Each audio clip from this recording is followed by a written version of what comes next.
हमारा पहला सवाल है, हाल ही में राजनयिक संबंधों को फिर से शुरू करने के लिए किस देश ने ईरान और सऊदी अरब इसके बीच वार्ता का नेतृत्व किया है?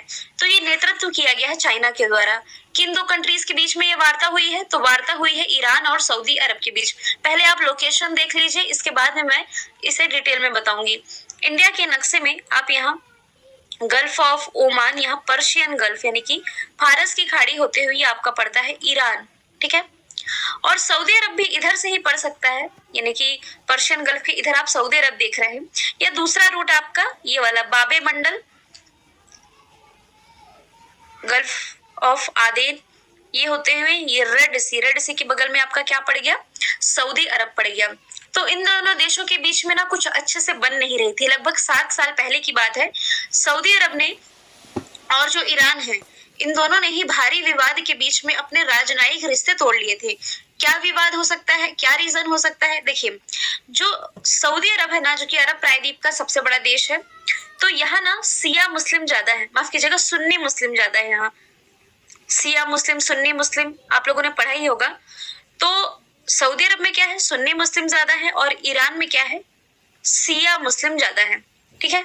तो क्या हुआ था कि सऊदी अरब में, ये 2016 की मैं बात बता रही हूँ आप लोगों को, 2016 में सऊदी अरब में शिया धर्म गुरु को, शिया धर्म कहाँ ज्यादा है, मतलब शिया मुस्लिम ईरान में, तो सऊदी अरब में क्या हुआ 2016 में कि शिया धर्म गुरु को फांसी दे दी गई थी, है ना।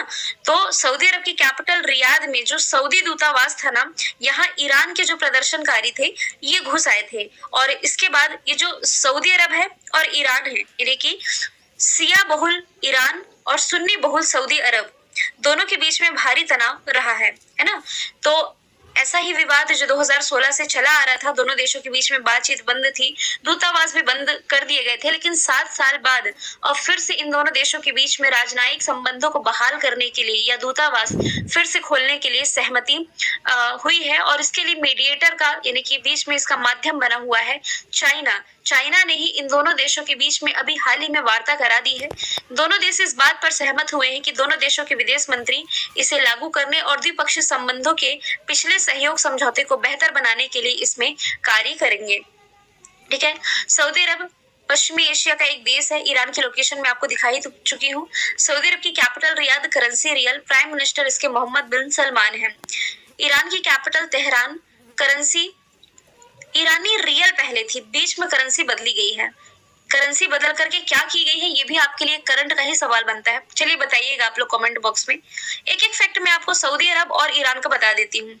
दुनिया का पहला वर्टिकल शहर यानी कि ऊपर बढ़ता हुआ, फैलाव नहीं होगा, ऐसा शहर दुनिया का पहला, जो कि 170 किलोमीटर क्षेत्र में फैला होगा। और इस दुनिया के पहले वर्टिकल शहर को बनाने जा रहा है कौन? ईरान, जिसका नाम होगा द लाइन। और ईरान का आप एक पोर्ट रिलेट कर सकते हो, पोर्ट का नाम है चाबहार पोर्ट, बस इतना ही। वैसे ही यदि आप मिलता जुलता देखें ना, तो यूएई और इजराइल के बीच में ऐतिहासिक दुश्मनी को समाप्त करने के लिए अमेरिका मीडिएटर बना था। उस समय अमेरिका के जो राष्ट्रपति थे डोनाल्ड ट्रंप, उन्होंने अहम भूमिका निभाई थी, तब जाकर के यूएई और इजराइल के बीच की दुश्मनी खत्म हुई थी। सेम वैसे ही आप रिलेट कर सकते हैं कि ईरान और सऊदी अरब के बीच की दुश्मनी को खत्म करने के लिए अभी हाल ही में चाइना ने अहम भूमिका निभाई है। आगे चलते हैं।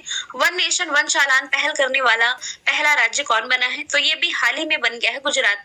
अभी आप one nation one ration card पढ़ रहे थे, अब ये वन नेशन वन चालान क्या है? देखिए, इसमें ट्रैफिक से रिलेटेड जितनी चीजें, जैसे कि जो आरटीओ है या ट्रैफिक से रिलेटेड जितनी भी संबंधित एजेंसियां है ना, इन्हें ट्रैफिक जुर्माना और डेटा कलेक्ट करने में दिक्कत ना हो, इसके लिए एक तरह का वन स्टॉप सोल्यूशन इसमें एक ऑप्शन के रूप में देखा जा रहा है। कैसे? जैसे कि मेरी कोई गाड़ी दिल्ली जाती है, मैं दिल्ली गई, और फिर दिल्ली में आप जानते हैं सीसीटीवी कैमरे जगह जगह लगे हुए हैं। ये भी करंट का ही सवाल है कि सीसीटीवी से निगरानी रखने के मामले में दिल्ली दुनिया का नंबर 1 शहर है। मैंने कोई जुर्माना किया, मतलब ऐसा कोई, जैसे कि ट्रैफिक सिग्नल का उल्लंघन किया या मेरी गाड़ी तेज स्पीड में रही, है ना, तो इसके लिए मुझे कोई जुर्माना भरना पड़ेगा। सीसीटीवी कैमरे के माध्यम से मेरी गाड़ी पर निगरानी तो रखी जा रही है कि एमपी पासिंग है ना? तो दूसरे स्टेट के इस गाड़ी पर कैसे ये चालान ठोका जाए, कैसे हमें नोटिफिकेशन भेजा जाए? तो मतलब ना ऐसा होगा कि यदि मेरी कोई गाड़ी एमपी पासिंग है या कोई सीजी पासिंग है, यदि इस अदर स्टेट में प्रवेश करती है, तो नंबर प्लेट के माध्यम से ही उस गाड़ी के ओनर और जितनी भी डिटेल है, सब कुछ निकाला जा सकेगा और आपको एक मैसेज या अलर्ट मिल सकेगा कि आपने इसका उल्लंघन किया और ये आपके चार्जेस है करके कुछ इस तरह की सुविधा है जो कि प्रोवाइड कराई जानी है। साथ ही इसके लिए देखिए यहाँ क्या लिखा हुआ है कि हाल ही में गुजरात सरकार ने एक जनहित याचिका की सुनवाई के दौरान उच्च न्यायालय को यह बताया कि वह याचिका वर्चुअल ट्रैफिक अदालतों की स्थापना की मांग कर रही थी। अब ये वर्चुअल ट्रैफिक अदालत क्या होती है? मान लीजिए छोटा मोटा जैसे कांड हो गया, कांड इन द सेंस वही गाड़ी स्पीड से चलाई गई या रेड लाइट का उल्लंघन किया गया, तो ऐसे में मैंने जुर्माना भरने से मना कर दिया कि भाई मैं नहीं दूंगी पैसे, तो इसके लिए मुझे क्या कोर्ट में पेश होना पड़ेगा। लेकिन छोटी छोटी चीजों के लिए क्यों ही कोर्ट जाना, तो इसके लिए एक वर्चुअल कोर्ट की व्यवस्था की जानी है और इसके लिए भी एक सहमति बन चुकी है। तो सड़क परिवहन और राजमार्ग मंत्रालय जो कि नितिन गडकरी जी के अंडर में आता है, इन्होंने वन चालान वन पहल एक ऐसी प्रणाली बनाने का प्रयास कर रही है जो कि सीसीटीवी नेटवर्क के माध्यम से यातायात उल्लंघन का पता लगा सकेगी।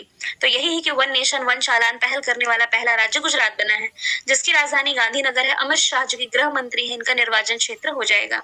गुजरात की जामनगर रिफाइनरी आप लोगों ने पढ़ी ही होगी। सोमनाथ मंदिर, गिर का सोमनाथ मंदिर, इसके जो अध्यक्ष हैं ये प्राइम मिनिस्टर नरेंद्र मोदी हैं और मोरारजी देसाई के बाद सोमनाथ मंदिर ट्रस्ट के अध्यक्ष बनने वाले ये भारत के दूसरे प्राइम मिनिस्टर हैं। दुनिया का पहला सीएनजी पोर्ट टर्मिनल कहाँ? गुजरात भावनगर में स्थापित हुआ है।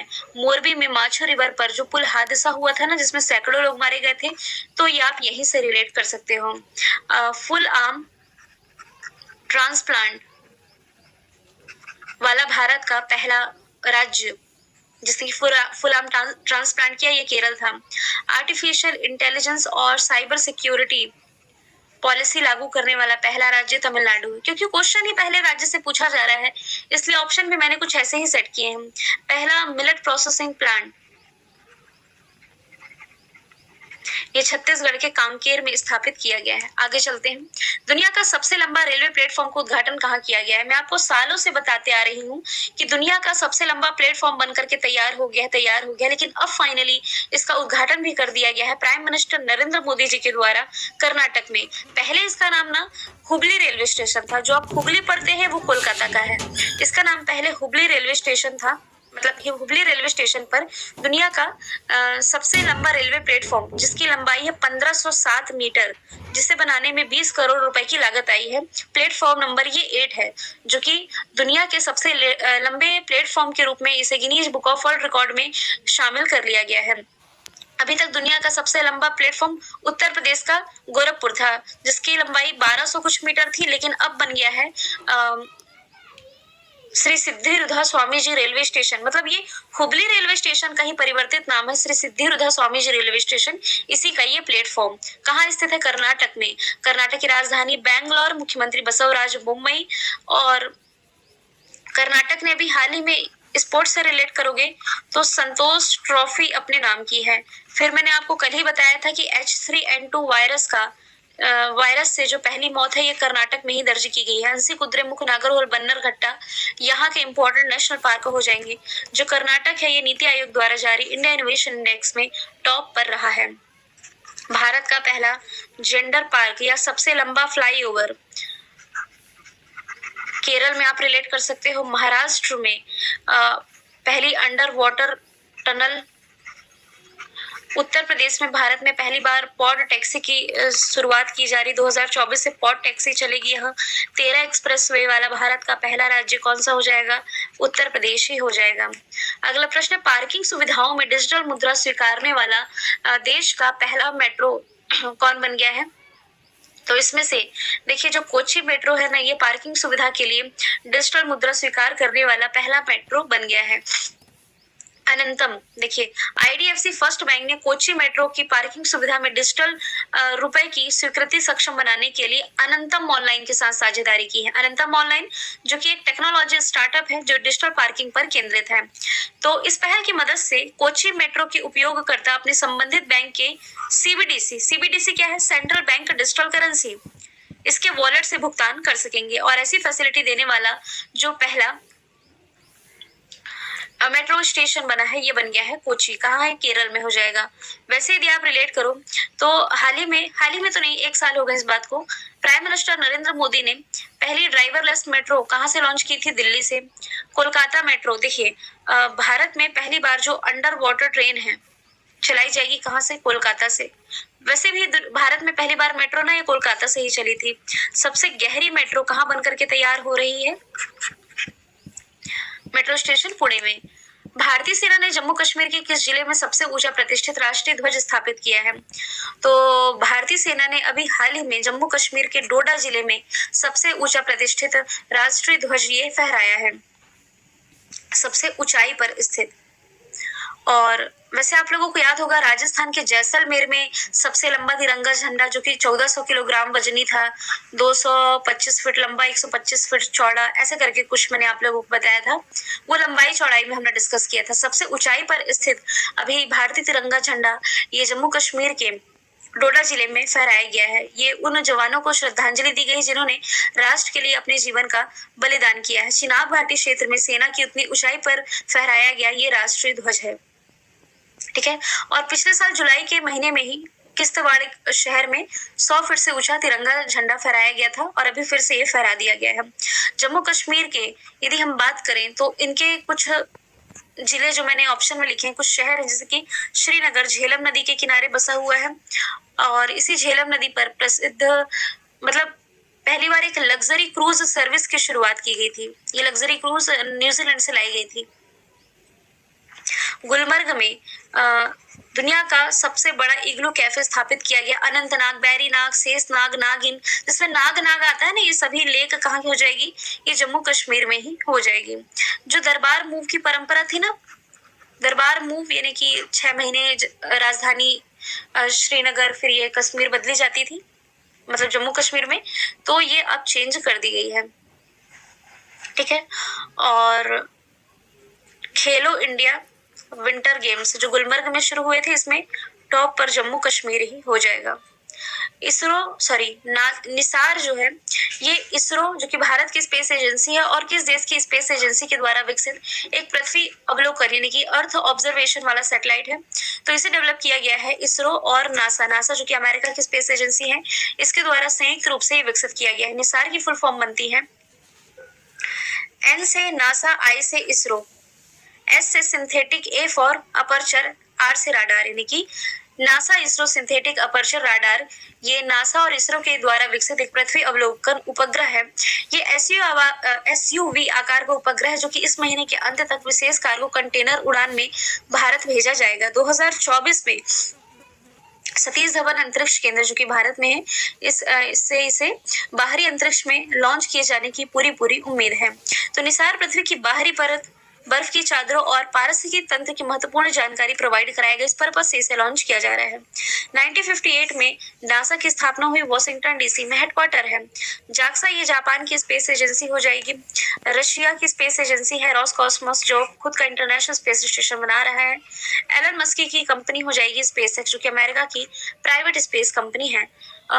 जो स्टारलिंक परियोजना है ये आप स्पेसएक्स से ही रिलेट कर सकते हैं। भारत में पहली बार माइमुसेमिया सिलेनिका एक दुर्लभ कीट की प्रजाति किस राज्य में देखी गई है, तो ये तमिलनाडु में देखी गई है। मुझे पता है कुछ स्टूडेंट कह रहे होंगे कि केरल में देखी गई है। देखिए गूगल में भी ना सर्च करने पर कहीं केरल लिखा है, कहीं तमिलनाडु लिखा है, लेकिन मैंने द हिंदू से इस न्यूज को क्लियर किया है कि जो कलक्कड़ मुंडनथुराई टाइगर रिजर्व है तो तमिलनाडु में, मतलब कि इसकी पुष्टि भी तमिलनाडु में की गई है। एक दुर्लभ कीट का प्रजाति है। ये 127 साल पहले लास्ट टाइम देखा गया था। कहाँ, तो ये श्रीलंका में देखा गया था। ऐसा पहली बार हो रहा है जब ये भारत में देखा गया है। तो ये जो माइमुसेमिया सिलेनिका ये कीट की है एक प्रजाति जो कि आप इमेज में देख पा रहे हैं। इसकी कैटेगरी भी लिखी हुई है। मुझे नहीं लगता आपके एग्जाम में इतना डिटेल पूछा जाएगा, इसके कई वैज्ञानिक नाम होते हैं या किस इसका जेनेटिक था, या ऐसे कुछ प्रश्न बनते हैं एग्जाम में, बहुत रेयर होते हैं जो बनते हैं। तब भी मैंने एडिशनल तौर पर लिख दिया है कि कुछ छूटे ना, पीडीएफ में आपको मेंशन कर दिया जाएगा। तमिलनाडु की कैपिटल हो जाएगी चेन्नई, जहां भारत का पहला multi modal logistic park Reliance industries limited के द्वारा स्थापित किया जा रहा है।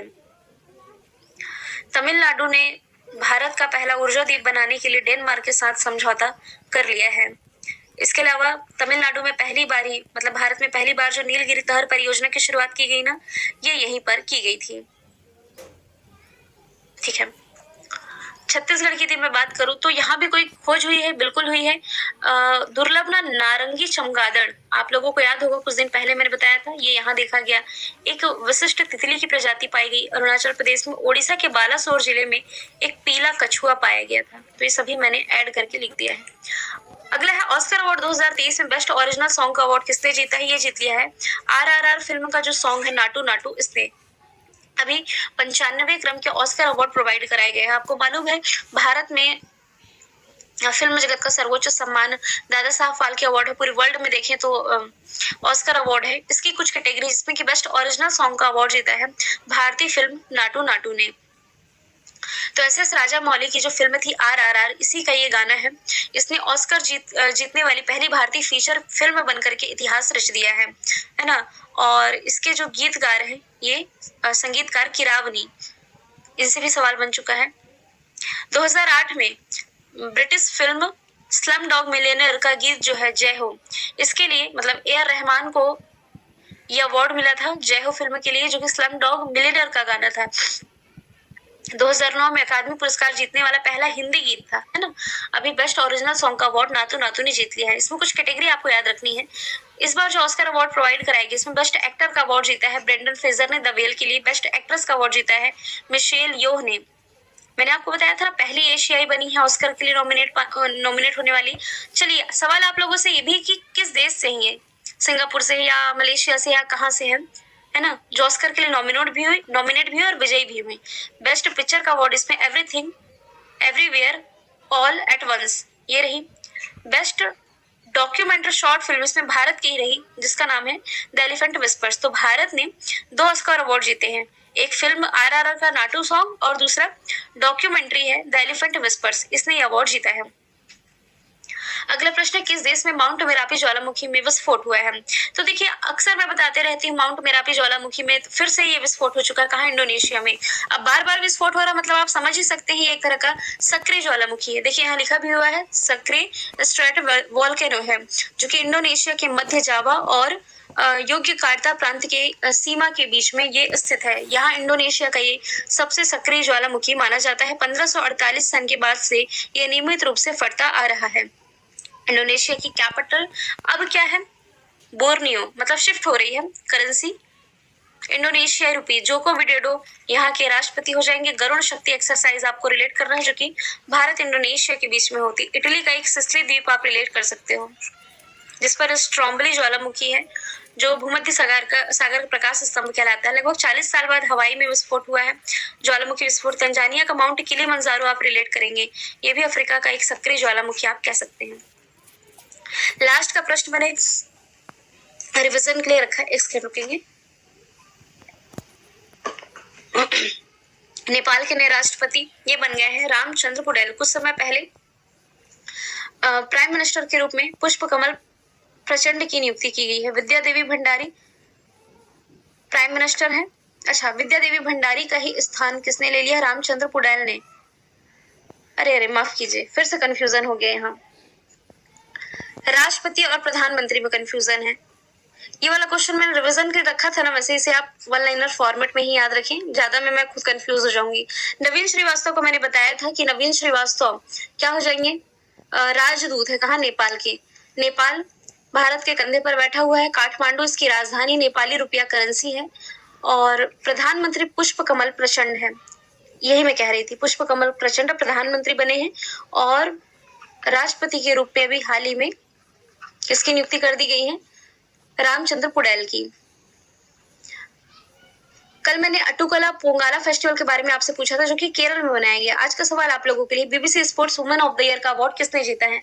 आंसर कमेंट बॉक्स में बताएंगे। और आवाज थोड़ी आज शायद ऊपर नीचे रही हो, तो ये गले की खराश का इशू है, टॉन्सिल हुआ, बोलने में इतना दर्द हो रहा है, तब भी चलिए मैनेज हो गया। और फिर वीडियो को शेयर करिए आप लोग ज्यादा से ज्यादा। और फिर काफी दिन हो गए वीडियो को आप लोग लाइक भी नहीं कर रहे हैं, शेयर भी नहीं कर रहे हैं, तो थोड़ा सा इसमें सपोर्ट दिखाएं आप लोग। Thank you so much.